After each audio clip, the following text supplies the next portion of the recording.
Hello, welcome to Cinema Savvy, and welcome back to a brand new movie review. I'm Chris, joined today with George, and this isn't an Oscar movie, but there has been many talks that maybe it should have been. This is our review on Uncut Gems, which is the 2019 movie. Recently just hit Netflix a couple of days ago for us in the UK, directed by the Safdie brothers, starring Adam Sandler in a serious role for a change. I think he did one other movie maybe that I heard talks about where he did a serious role. But I saw him in the Meyerowitz stories. That might be it. Which it was very. I think he's done a couple.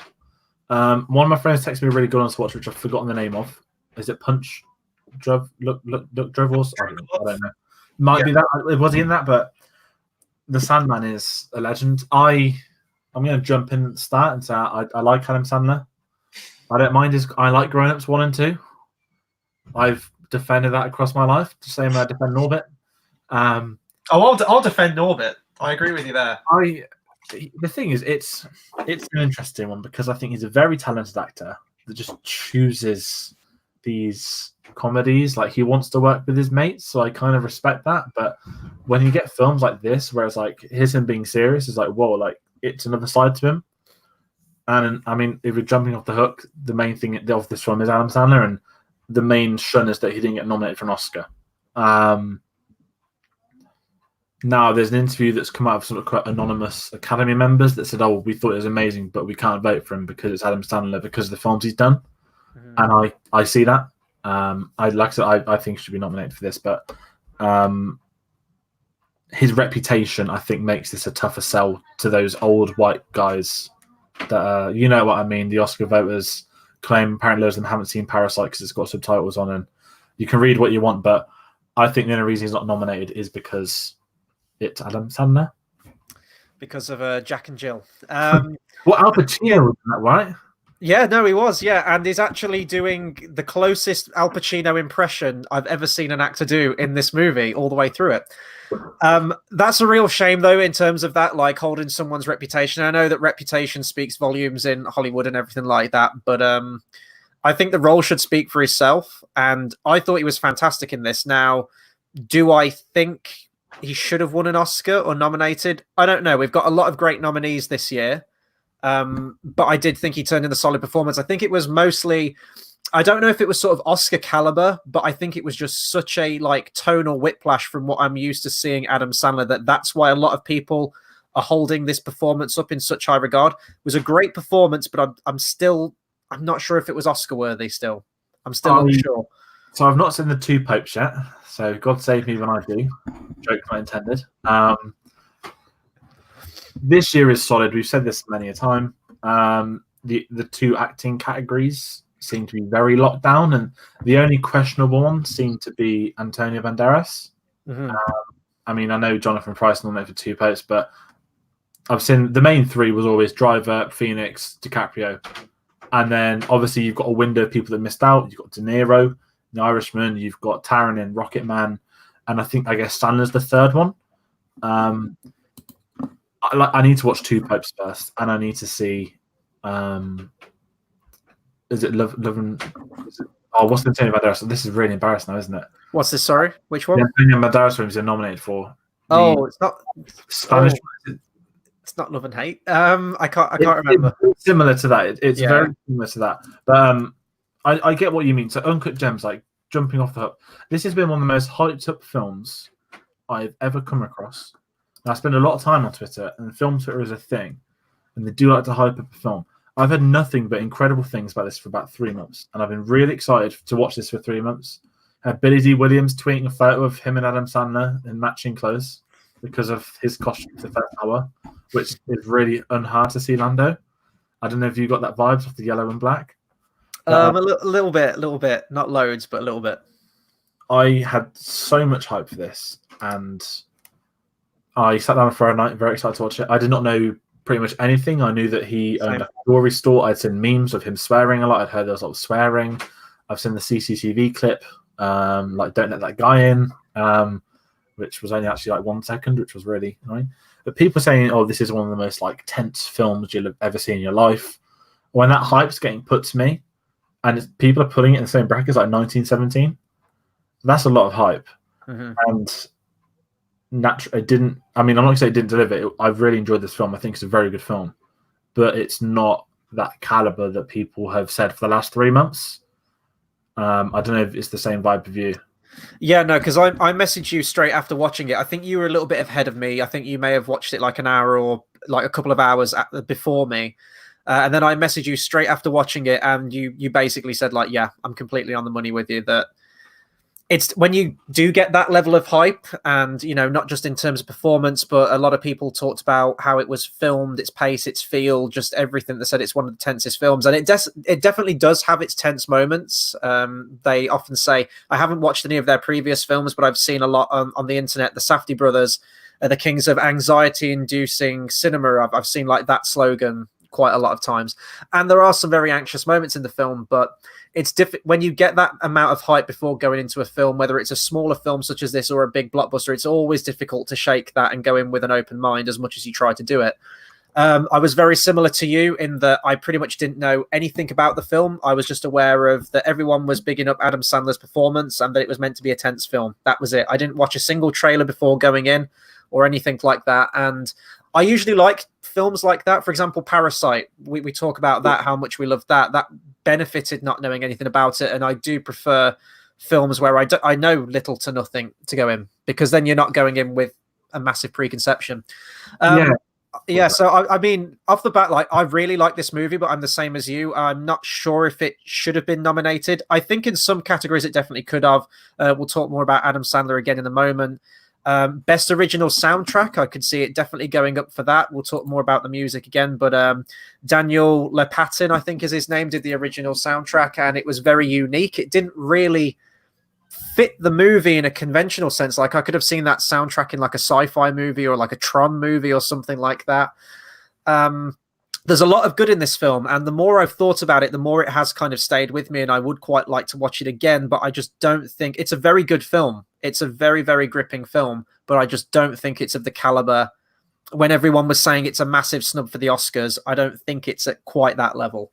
No, that's bang on. I think it's a very good independent film, and obviously A24 that produce it have a insane cult following. I've never seen a production company that new with that cult following that stick to low-key independent films. And I think that's a part to do with it. Here's another A24 independent film. It's really tense, and there's already like a block of people like this is already the best film ever. I'm not going to delve into what people say on social media and stuff, but with this film, it's the same kind of thought overall. Like I've thought about this quite a lot since Friday, and when I think about it, I can think nothing of really good stuff. I don't have any particularly big criticisms of it. There aren't moments that I look at and think, oh, that was really awful. That that scene and this, and it didn't have that. I just thought it was a very, very solid film. That it felt original. I absolutely adore the concept of here's 3 real life basketball matches from a series. Now I don't know much about basketball. I could probably name you 5 players, if that. When they bring in a basketballer, I thought, oh, look, here's just a big cameo of a rich guy buying something from a jewelry store. I did not know at that point it was going to be almost central to the film. Mm-hmm. And what I really admire them for doing was, let's get this big player that's a big name in the NBA that had these 3 matches in 2012, who clearly had an amazing in the not the playoffs or something similar. Obviously, they found one that had an amazing first game, a terrible second game, and an even better third game. To get the concept of let's set our film during these 3 games, let's bring the basketballer in 8 years later, pretend that it's back to 2012, and we'll almost write the film around it. And it's this sort of the mythological, I guess, like understanding of obviously he like looks into the stone and like you see like really quick cuts of like his life. Mm-hmm. And obviously the opening credits are all done through the stone as well, and it's meant to be this kind of like forbidden fruit type thing. And I thought the concept of the whole story being set around obviously the gambling of the basketball too, but it just felt very different. I didn't feel like I'd seen that before. Does that really make sense? That yeah, no, totally. And just hearing you talk about that, then the sort of the the thematic qualities that surround the opal from this movie. It just reminded me of what we were just talking about, Parasite, where you've got this rock that's meant to be this symbol of wealth and this thing that's coveted by people that's going to give them good luck, hopefully. This opal that comes into Adam Sandler's possession, he's a jewelry and gambling addict, we should say that, and that's a very interesting character to follow, because this guy, for the most part, is a piece of shit. Like he's completely unscrupulous. He's just absolutely merciless in the business game, constantly trying to get a better deal. And when he comes into contact with this opal that he falls into his possession, which whether it is or isn't, we don't know. He says that it could be worth $1 million. We don't know this. It goes up for auction later in the movie at like 150 to 200, to 200,000, which is way underestimate. And we just follow the course of this opal passing around from person to person, as we just witness Adam Sandler's character making, going from bad decision to worse decision all the way through the film. And it is quite a frustrating watch, because you want to see this guy better himself. Like there is hope there. You do want to see that redemption to him. But man, he keeps he gets into all the wrong crowds, like constantly falling into worse decision after worse decision. But that's what I expect it would be if you are a gambling addict, like you come into possession of all this great wealth and the first thing you do is get rid of it all and place a bigger bet. And it's that constant drive that you see of Adam Sandler's character of chasing that high. And you kind of want to see him get that high, but it's also a very self-destructive path that he's on, that no win is going to be big enough. Like there's always going to be like a better deal that he's going to go after. Yeah. And I think what I love about it is that he's so dislikable at the same time as being likable. And you grow to, obviously you want him to do well, but you kind of pity him at the same time, and you really want it to go ahead and stuff. But I think he does a really good job at that, because he shouldn't be a likable character. It's like a jeweler that's obviously apparently in real life is like a rich financial sector of New York or something like that. And obviously they're wearing all their gold bling. The Furbies were really funny. That's been on the posters. I don't know why, but it's on the Twitter handle as well. You type in hashtag Uncut Gems and there's a little rhinestone Furby at the end, which is cool. And it's like a character piece. And obviously these other people in his life, it's actually I really love the revelation that the loan shark is actually his brother-in-law. Mm-hmm. I think at that moment it's not a tense scene or anything. It's just like family dinner. Oh, look, here's this guy that's been trying to get his money off you for ages. And every character's introduced. No one really outstays their welcome. I think they're all there for a reason. No one has too little screen time. No one has too much. I really loved Lakeith Stanfield. I don't know the name of his character, but he played his assistant that would bring in these rich guys to come and get the jewelry, that he was kind of friends with them. Mm-hmm. I think he's an actor that he's done some very good films over the last few years. I haven't seen his main one from last year. That is it Call Me By Your... No, not Call Me By Your Name. He did one of the Oscar films from last year. And he's just grown. I think he started off in straight out of Compton playing Snoop Dogg. He's just a very good actor, and I thought he was really great in this. I think he flew under the radar. I think Sandler's great, but I don't think there's a bad performance in this film either. Yeah, no, totally. And one of the other performances I wanted to bring up was Julia Fox's character, who's sort of the second lead after Sandler playing the character of Julia. And I mean, this is her first role, as far as I know. I think she's a relatively newcomer to acting. She's done a lot of stuff in her line of work before, but this is her first acting gig, and I thought she was fantastic. I thought she had great chemistry with Sandler. And she was a really interesting character in and of herself, because she's almost as self-destructive as Sandler in a way. You can tell that she's this very gorgeous looking woman, but you can tell that she's the kind of woman that sort of follows where the money's at. Like, she makes that very, very clear. There's no holds barred. She likes her partying. She's very flirtatious with other men. She basically goes with the winner, whoever's winning, making the most money. She hangs around that kind of crowd. But it's quite upsetting, because you almost wish there was a romantic connection there, and you could maybe argue that there is something there, but both of them are pursuing money in some way, shape or form, and that's it. That's the ground of their relationship, and it's quite upsetting to watch, especially where you have the moments where Adam Sandler's character is, there's a scene where he breaks down in tears and he acknowledges how fucked up he is and all the bad decisions he's made and what a shitty person he is. And then right after like 2 seconds later, when a good deal comes in, he's like, all the tears are gone and he's back to normal. And she's encouraging that. And he's also encouraging her lifestyle. So it's a really interesting dynamic between the two. And I thought both of them played it really beautifully. Yeah, and it feels real. Like, not that I know any, well, I do know a couple of gambling addicts, but obviously not like that rich kind of sector. Yeah. But I can imagine the concept, because the film is greed as well. The concept of let's turn this 100 grand into 1 million, that's very consistent. That's the original valuation of the stone. That's the bet that was meant to come in. I'm not going to say if it happened or not, because we're going to spoil it, but this whole film is the greed that comes with it, and the consequences of their actions are all down to greed. And I think it does a really good job. I'm not going to say it's not in your face. It's not as in your face as it could be.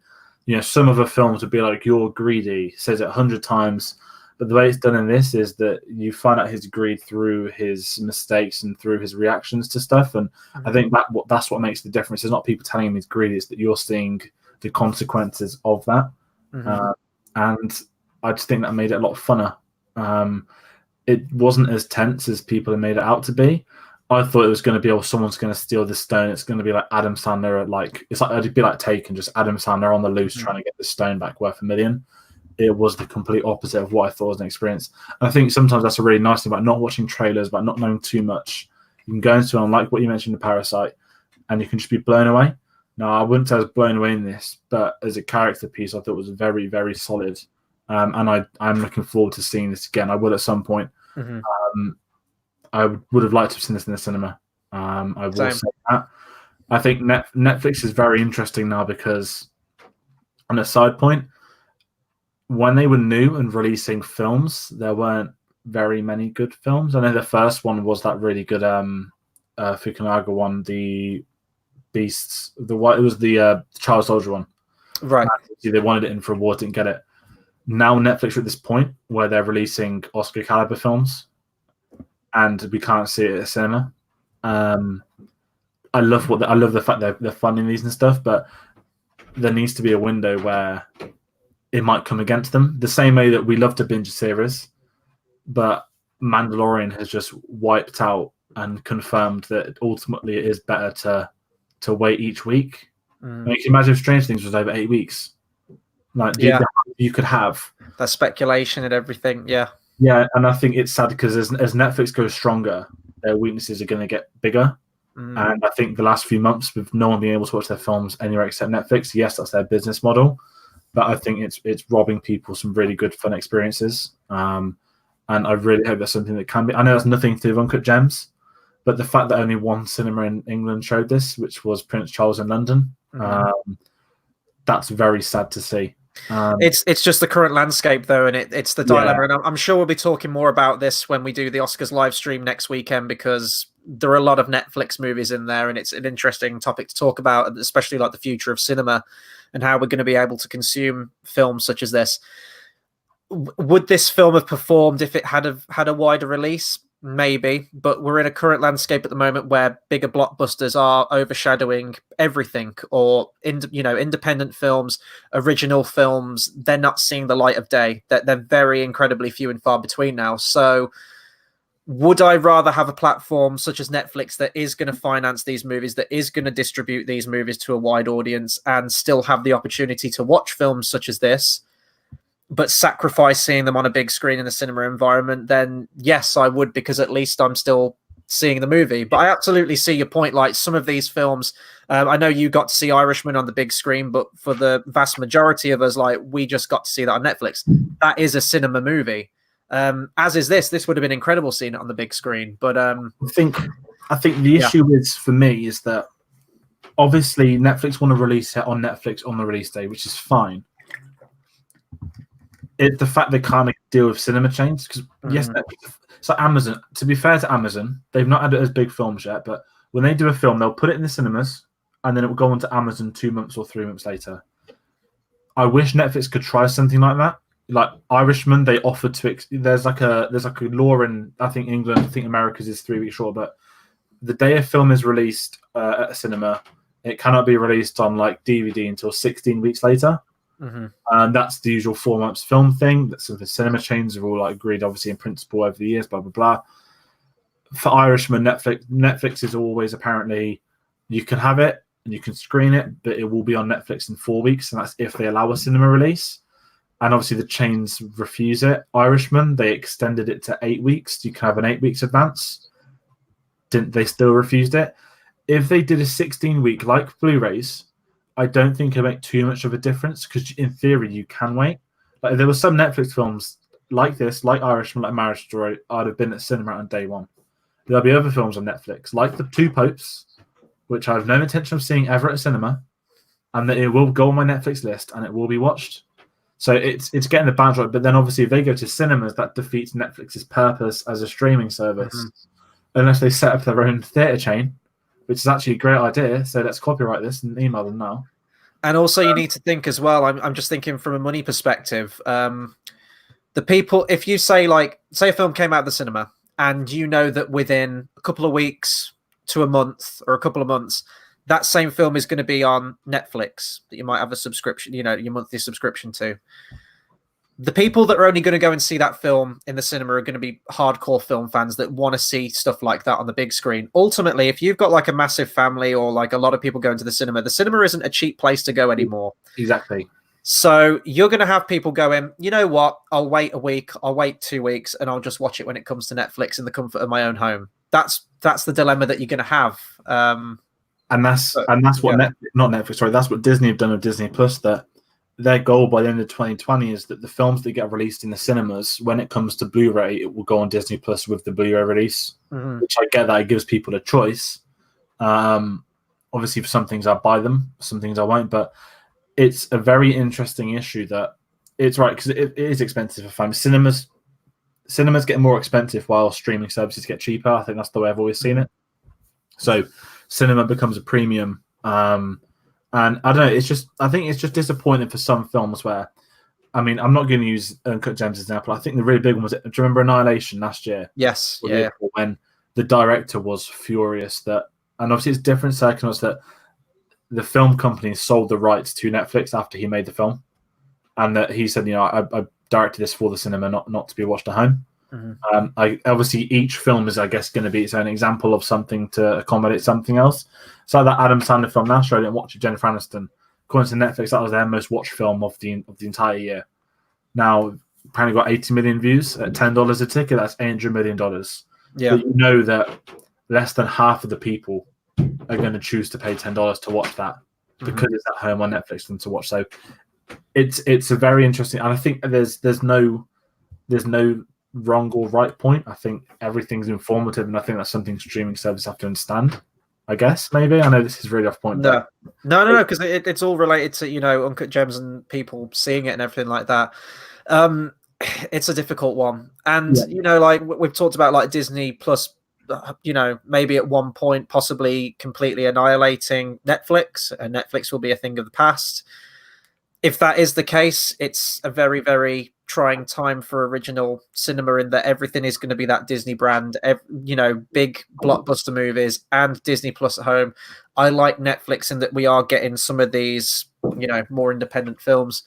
But last things I'll say on Uncut Gems, just I love the feel of it as well. Like it's a very sleazy feel to the movie, like this sort of, the Diamond District and the nightclubs and the music as well. As I said, like the music has this very, well, I said to you, it sounds like a Vangelis score. It sounds like the soundtrack to Blade Runner. Very strange and surreal, especially like in those really nice sort of like opening and closing shots where it zooms into something really in depth and sort of emerges with something else. I thought that was a really nice touch.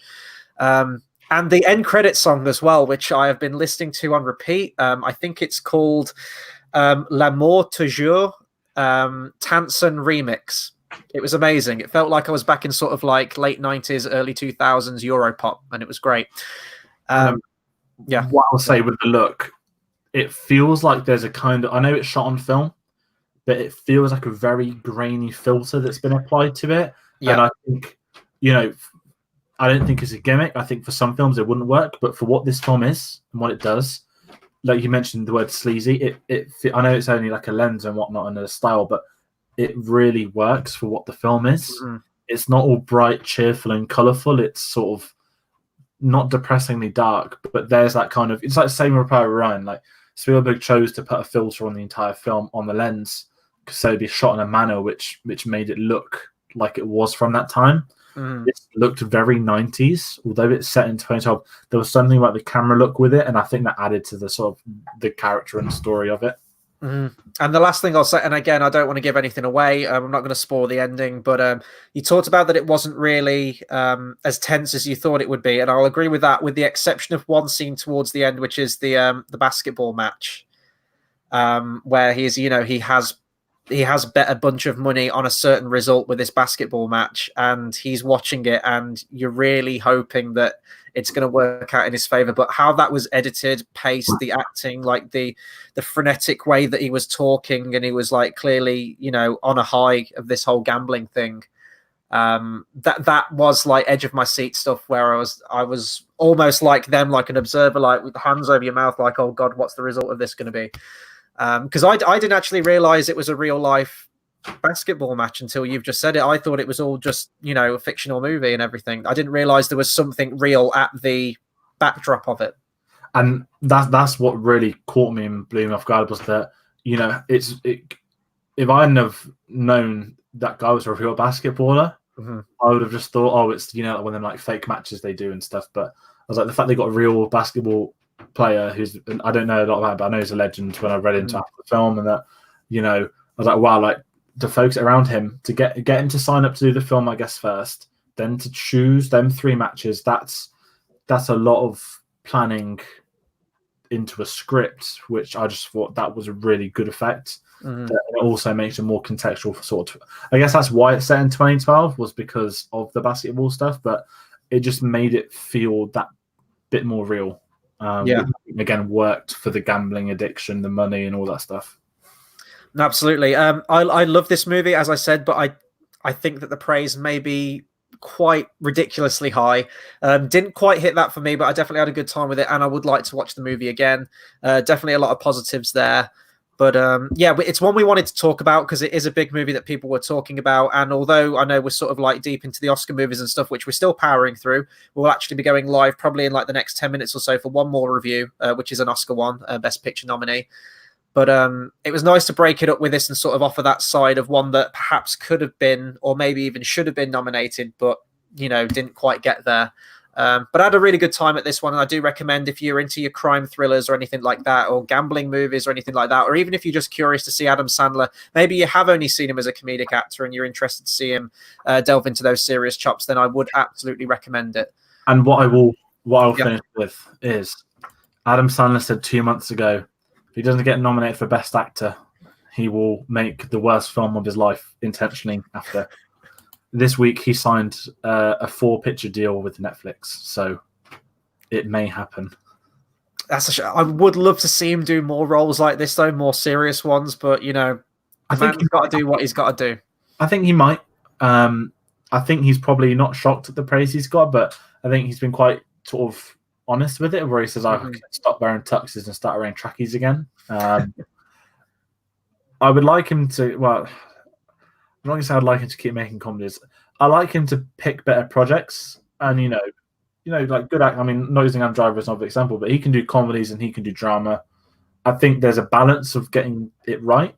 I don't think Adam Sandler's done some of the best comedies the last 20 years, but some of the worst comedies the last 20 years. And I think that if he's going to pick some more films like this, that's great. And carry on picking your comedies by all means. But if you can get better ones, did they do a Grown Ups 3? They might now. It's just the first 2, is it? Yeah, they'll probably do one now. I'd like to see them bring Jack Nicholson out of retirement and do Anger Management 2, because that one I will stand behind. I enjoy Anger Management. That was a good film. But there's loads. Adam Sandler's. Yeah. They call him the Sandman for that reason. So we'll see what the future holds for Adam Sandler, but that will do it for our review on Uncut Gems. As I said, we'll be going live in 5 to 10 minutes time for our review on Little Women.